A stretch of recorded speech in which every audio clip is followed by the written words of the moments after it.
కల్తీ నెయ్యి కేసులో వైవి సుబ్బారెడ్డిని సిట్ అధికారులు విచారించారు. మరి ఈ విచారణ పట్ల ఒక్కో మీడియా కథనాల్లో ఒక్కో విధంగా ఉంటుంది. అసలు ఇంతకీ ఏం జరిగింది? సుబ్బారెడ్డి నిజం ఒప్పుకున్నాడా లేదా? ఇదే అంశంపైన చర్చించడానికి మనతో పాటుగా ఉన్నారు సీనియర్ జర్నలిస్ట్ సత్యమూర్తి గారు. నమస్తే సార్. నమస్కారం అండి. వైవి సుబ్బారెడ్డి విచారణ పట్ల అందరిలో కన్ఫ్యూజన్ సార్. ఒక సాక్షిలో చూసుకున్నట్లయితే నిజం ఒప్పుకోలేదు అని చెప్పి సాక్షిలో కథనాలు, ఇంకో పక్క మిగతా మీడియా కథనాల్లో కానివ్వండి, మిగతా పేపర్లో కానివ్వండి చూస్తే నేరం ఒప్పేసుకున్నారు అని చెప్పి కథనాలు వస్తున్నాయి. ఏంటి అసలు ఏం జరిగింది? ఇంతకీ వైవి సుబ్బారెడ్డి నేరం ఒప్పుకున్నాడా లేదా? ఏం చెప్తారు? అంటే విచారణలో వాళ్ళు కొన్ని ప్రశ్నలు అడిగారు, చాలా కీలకమైన ప్రశ్నలు అడిగారు. ఆ ప్రశ్నలకి ఈయన సమాధానం చెప్పలేదు. నాకు తెలీదు అని కొన్నిటికి చెప్పాడు, నేను మర్చిపోయానని కొన్నిటికి చెప్పాడు, నాకు గుర్తు లేదని కొన్నిటికి చెప్పాడు. మెయిన్గా ఈయన చెప్పిన దాంట్లో ప్రధానమైన ఆన్సర్ ఏంటి అంటే, అవన్నీ నాకు తెలియవు, అధికారులు చూసుకున్నారు అని చెప్పాడు. అంటే అధికారులు ప్రతిదీ అధికారుల మీదకి నెట్టాడు. అధికారులు అంటే ఎవరు? అప్పట్లో ఇన్ఛార్జ్ ఈఓగానో, ఆ తర్వాత ఈఓగానో, అంతకుముందు ఎడిషనల్ ఈఓగానో, మొత్తం ఈ 3 పదవుల్లో పనిచేసిన ధర్మారెడ్డి మీదకి ఈయన తోశాడు. అప్పుడు అధికారులు అంటే ధర్మారెడ్డే కదా. ధర్మారెడ్డి ఆయన జగన్మోహన్ రెడ్డి మనిషే కదా. వైవి సుబ్బారెడ్డి జగన్మోహన్ రెడ్డి మనిషే కదా. ధర్మారెడ్డి మీదకి సుబ్బారెడ్డి తోసేసాడు, మొత్తం నేరం మొత్తం తోసేసాడు. అంతకుముందు ధర్మారెడ్డి వచ్చాడు కదా, విచారణకి ధర్మారెడ్డిని పిలిచారు. ధర్మారెడ్డి ఏం చెప్పాడంటే, అవన్నీ మేమెట చూస్తామండి, పైవాళ్ళు, నాకన్నా పైవాళ్ళు అంటే చైర్మన్, ఆయన చెప్తే కానీ మేము చేయలేము కదా అని ఆయన చెప్పాడు. ధర్మారెడ్డి చెప్పిన విషయాన్ని అర్థం చేసుకొని సుబ్బారెడ్డి ఇట చెప్పాడు. అంటే ధర్మారెడ్డి అట్ట చెబుతాడు, సుబ్బారెడ్డి ఇట్లా చెబుతాడు. అంటే మధ్యలో వినేవాళ్ళకి ఏమీ తెలియదనే, అంటే మధ్యలో విచారించే పోలీస్ అధికారులకి నువ్వు చెప్పేది నిజమా అబద్ధమా అనే విషయం తెలీదా? వాళ్ళు తెలుసుకోకుండానే కేసుని విచారణ చేస్తారా? అందుకని వాళ్ళు ఏం చేశారు అంటే రకరకాల ప్రశ్నలు వేశారు. అడ్మినిస్ట్రేషన్కి సంబంధించిన ప్రశ్నలు, బోర్డు తీసుకునే నిర్ణయాలకి సంబంధించిన ప్రశ్నలు వేసినప్పుడు సుబ్బారెడ్డి ఈ తరహా సమాధానాలు చెప్పాడు. అధికారులు చూసుకుంటారు, అధికారులు చూసుకుంటారు, అధికారులు చూసుకుంటారు, నాకు తెలీదు, గుర్తులేదు, మర్చిపోయాను. ఫైనల్గా ఒక క్వశ్చన్ అడిగారు. ఈ చిన్నప్పల్లో ఎవరో ఉన్నాడు కదా పిఏ, అతని అకౌంట్లో 4,69,00,000 రూపాయలు జమ అయినాయి. ఒకసారి కాదు, విడతలుగా మొత్తం 4,69,00,000 రూపాయలు ఆయన అకౌంట్లో జమ అయితే అందులో నుంచి 4,64,00,000 రూపాయలు వేరే వేరే అకౌంట్లకి ట్రాన్స్ఫర్ అయినాయి. అతనికి బహుశా నువ్వు 5 లక్షలు నువ్వు ఉంచుకొని మిగిలిందంతా మాకు ఇచ్చేయని ఎవడన్నా అడిగాడేమో, మనకు తెలియదు. అతని అకౌంట్లో 5 లక్షలే ఉన్నాయి, మిగిలినవన్నీ కూడా వేరియస్ అకౌంట్స్కి ట్రాన్స్ఫర్ అయినాయి. ఈ షీట్ తెచ్చి ముందర పెట్టారు. ఇతన్ని పిఏనా కాదా? అప్పుడెప్పుడో పిఏగా చేశాడు, 2018లో పిఏగా వెళ్ళిపోయాడు అని. 2018లో నువ్వు లేవుగా చైర్మన్గా, నువ్వు చైర్మన్గా ఉన్నప్పుడు కదా అతను పిఏగా పనిచేసింది. ఆ పిఏ అకౌంట్లో నుంచి డబ్బులు కొన్ని అకౌంట్లకి ట్రాన్స్ఫర్ అయినాయి.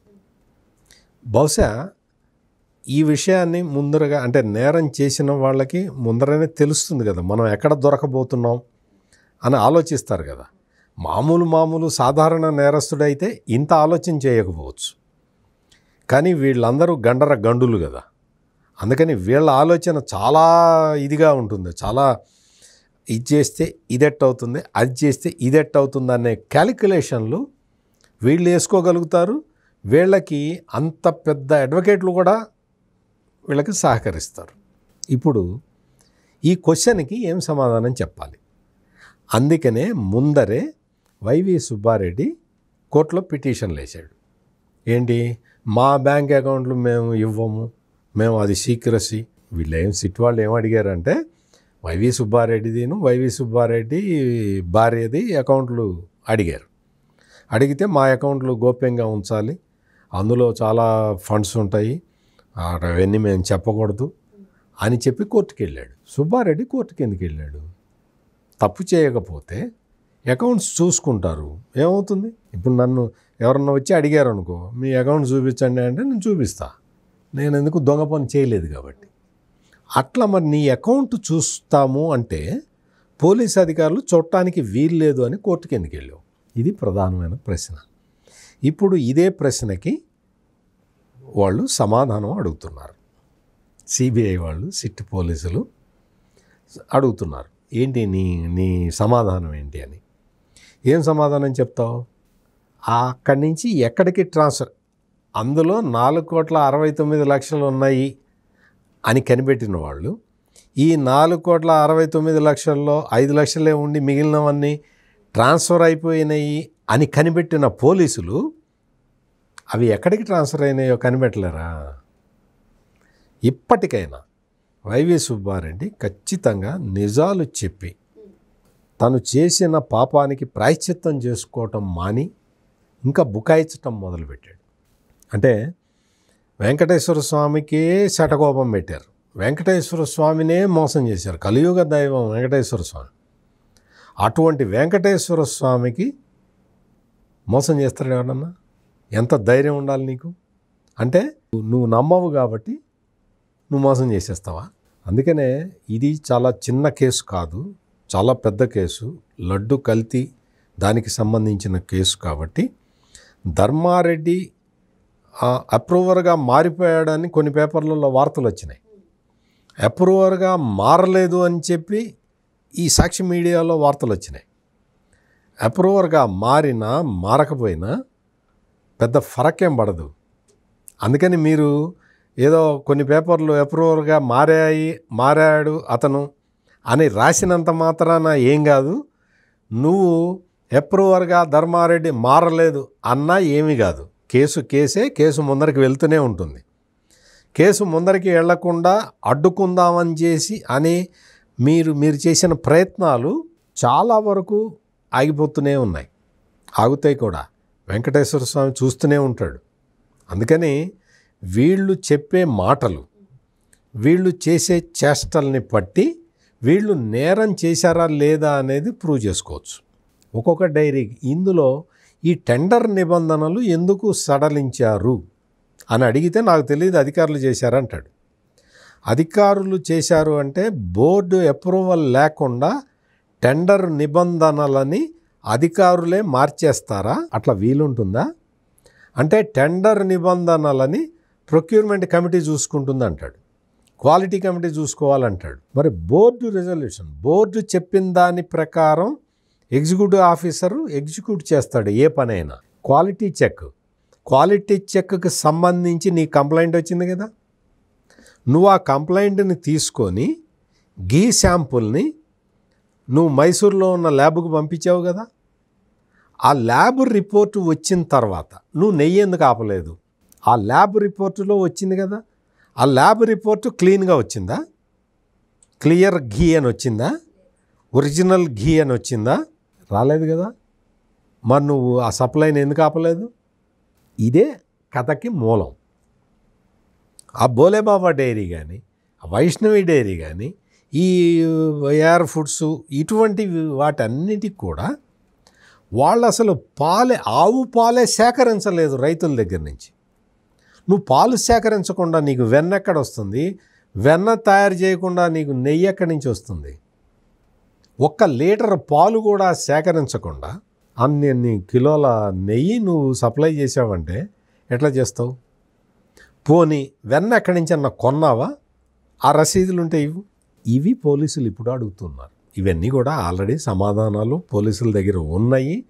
వీళ్ళు నేరం ఒప్పుకుంటున్నారా లేదా అనేది పరిశీలించడానికి వాళ్ళు కొన్ని క్వశ్చన్లు వేస్తూ ఉన్నారు. టెండర్ నిబంధనలు సడలించడం దగ్గర నుంచి కంప్లైంట్ వస్తే ఆ కంప్లైంట్ని విచారణ జరిపించి దాని మీద చర్యలు తీసుకోకపోవటం. ఇతను ఈ ఎవరైతే పిఎస్ఓ ఉన్నాడు అతని మీద అతను మమ్మల్ని డబ్బులు అడిగాడు అని చెప్పి ఒక కంపెనీ వాళ్ళు ఫిర్యాదు చేస్తే, అది కూడా నాకు తెలియదు, నాకు గుర్తులేదు, నేను మర్చిపోయాను అని చెబితే మరి నేనేమనుకోవాలి? దోషి అనుకోవాలా, నిర్దోషి అనుకోవాలా? గుర్తులేదా? నీ పిఏ చేసిన పని, నీ పిఏ లంచం తీసుకున్నాడు అని చెబితే నువ్వు ఎందుకు చర్య తీసుకోలేదు? నేను ముందర ఏం చెప్పాను? గీ క్వాలిటీ బాగలేదని చెప్పి రిపోర్ట్ వస్తే చర్య తీసుకోవాలా. నీ పిఏ డబ్బులు తీసుకున్నాడా అంటే నువ్వు చర్య తీసుకోవాలా. అంటే దాని అర్థం ఏంటి? ఆలోచించుకోండి. మొత్తం రాష్ట్ర ప్రజలందరూ ఆలోచించుకోండి. డబ్బులు తీసుకున్న పిఏ మీద చర్య తీసుకోవా? లేదు నెయ్యి బాగాలేదని కంప్లైంట్ వస్తే ఆ కంప్లైంట్ మీద చర్య తీసుకోవా? అంటే అర్థం ఏంటి? నువ్వు కుమ్మక్కు అయినట్టు కదా. ఈరోజు నువ్వు వచ్చి నేను కుమ్మక్కు కాలేదు, అంత ధర్మారెడ్డి చేశాడు అని ధర్మారెడ్డి మీద వేస్తే, మీకు ఇదే పద్ధతిలో ఈ వైఎస్ఆర్ కాంగ్రెస్ పార్టీకి సంబంధించిన నాయకులు ఇన్వాల్వ్ అయి ఉన్న అన్ని కేసుల్లో ఇదే తరహాలో జరుగుతున్నది మీరు చూడండి. మద్యం కేసు ఉంది కదా, ఆ మద్యం కేసులో జరిగింది కూడా ఇదే కదా. వాళ్ళ వాటాలు కరెక్ట్గా రాక లేకపోతే ఆ వాటాల్లో తేడాలు వాటితోటి వాళ్ళే బయట పెట్టుకున్నారుగా. ప్రతి కేసు కూడా వాళ్ళు బయట పెట్టుకొని వాళ్ళు వచ్చి పోలీసులకి సమాచారం ఇవ్వటం వల్ల కేసులు వస్తూ ఉన్నాయి కదా. అంటే ప్రతి చోట ఇదే జరుగుతుంది. అంటే దీని తాత్పర్యం ఏమిటి అంటే, దొంగలు వాటాల దగ్గర తేడాలు వస్తే ఇట్లాగే రోడ్డు ఎక్కుతారు. వాటాలు కరెక్ట్గా వేశాను అనుకుంటారు ప్రతివాడు. అందరూ అదే అనుకున్నారు, కరెక్ట్గా వేసాం వాటాలు అని. కానీ ఆ తేడాలు ఈ దొంగలు చూపిస్తారు. మొత్తం అన్ని కేసుల్లో ఇదే జరుగుతున్నది. అన్ని కేసుల్లో వీడు వాడి మీద చెబుతాడు, వాడు వీడి మీద చెబుతాడు, వీడు ఇంకోటి మీద చెబుతాడు, వాడు ఇంకోటి మీద చెబుతాడు. మొత్తం మద్యం కేసులో ఎట్లయితే అందరూ పట్టుబడ్డారో, అందరూ జైళ్ళల్లో ఉన్నారు, కేసు సాఫీగా ఎట్ట సాగిపోతున్నదో ఈ కేసు కూడా అలాగే సాగిపోతుంది. నువ్వు విచారణకి సహకరిస్తే పోలీసులు మర్యాదగా వచ్చి నీ ఇంటికి వచ్చి అడుగుతారు. నువ్వు విచారణకి సహకరించకపోతే నిన్ను అరెస్ట్ చేసి తీసుకెళ్ళి అడుగుతారు. సింపుల్. వెంకటేశ్వర స్వామి కలియుగ దైవం అనేది పదే రుజువు అవుతూనే ఉన్నది.